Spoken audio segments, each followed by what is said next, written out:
শেখ হাসিনার আমলের বিতর্কিত ৩ নির্বাচনের দায়িত্বে থাকা ২২ ডিসিকে বাধ্যতামূলক অবসরে পাঠিয়েছে সরকার।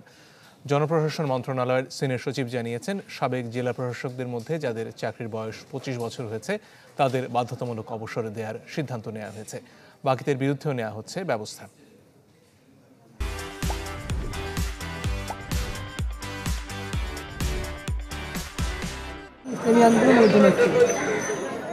আওয়ামী লীগের অধীনে 2014, 2018 ও 2024 সালের জাতীয় সংসদ নির্বাচন নিয়ে রয়েছে ব্যাপক বিতর্ক।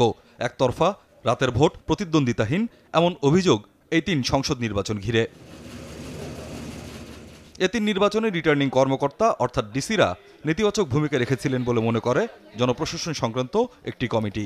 জড়িতদের চাকরির বয়স ভেদে শাস্তির সিদ্ধান্ত হয়। এরই মধ্যে 43 জনকে ওএসডি করা হয়েছে, আর বাধ্যতামূলক অবসরে পাঠানো হলো 22 জনকে। কোনো একজন ডিসিও বলে নেই যে আমি প্রতিবাদ করব, অথবা আমি রিটার্নিং অফিসার থাকবো না, অথবা আমি রিজাইন করলাম, আমি কাজ করব না। আমরা 43 জন অলরেডি ওএসডি করেছি। ওএসডি তাদের করা হয় যাদের চাকরির বয়স 25 বছরের কম, আর 25 বছরের বেশি হয়ে গেলে তাদেরকে আমরা বাধ্যতামূলক অবসর দিচ্ছি। আজকে আমরা 22 জন এরকম যারা ডিসি ছিলেন, তার মধ্যে সচিবও আছে, বাধ্যতামূলক অবসর দেওয়ার আদেশ জারি হয়েছে। শুধু ডিসিরাই নয়, দুর্নীতি ও অনিয়মের সাথে জড়িত কর্মকর্তারাও চাকরিবিধি অনুযায়ী সাজা পাবেন।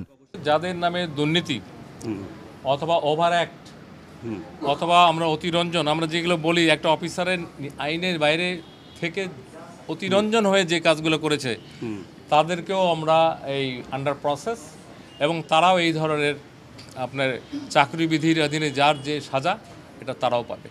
জনপ্রশাসন সচিব জানান, ডিসিরা যেন আগামীতে ভয়ভীতির ঊর্ধ্বে উঠে দায়িত্ব পালন করতে পারেন সেই বার্তাই দেয়া হচ্ছে এসব সিদ্ধান্ত থেকে।